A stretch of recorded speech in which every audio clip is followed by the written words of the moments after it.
Ghantasala the great సినిమాను నిలిపివేయాలని నిర్మాత గాదె వెంకట భాస్కర్ న్యాయస్థానాన్ని ఆశ్రయించారు. ప్రముఖ సంగీత దర్శకుడు ఘంటసాల వెంకటేశ్వరరావు జీవితం ఆధారంగా తెరకెక్కిన బయోపిక్ చిత్రం. ఈ నేపథ్యంలో రిలీజ్ కు సిద్ధమవుతున్న సినిమాపై నీలినీడలు అలుముకున్నాయి. చిత్రానికి అనుయుక్త రామ్ ప్రొడక్షన్ బ్యానర్ పై Chittajallu Ramarao director, screen play వహించగా గాదె వెంకట భాస్కర్ నిర్మాతగా వ్యవహరించారు.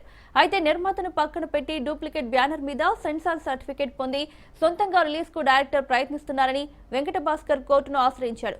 దీంతో సినిమాను నిలిపివేయాలంటూ కోర్టు ఉత్తర్వులు జారీ చేసింది.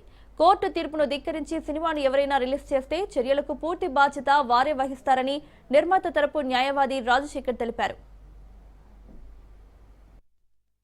చిత్తజల్లు రామారావు గారు డైరెక్టర్ మరియు స్క్రీన్ ప్లే. ఈ చిత్ర నిర్మాణం యొక్క ముఖ్య ఉద్దేశం ఘంటసాల గారి కీర్తిని విశ్వవ్యాప్తంగా వ్యాపింపజేయాలనే ఉద్దేశంతో మొదలుపెట్టి కొంత దూరము ప్రయాణించి ఆర్థికపరమైనటువంటి ఒడిదుడుకులు వచ్చినప్పుడు గాదె వెంకట భాస్కర్ అనే అతను ఈ చిత్ర నిర్మాణానికి కావాల్సినటువంటి ఆర్థిక సహాయము చేశారు.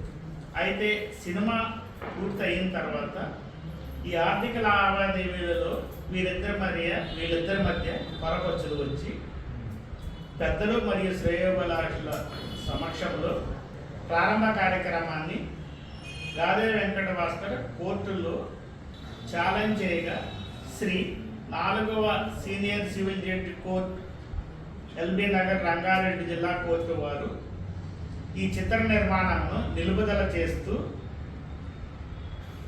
ఈ దావా తేలేంత వరకు ఎటువంటి ప్రదర్శనలు చేయరాదని ఉత్తర్వులు ఇచ్చినారు.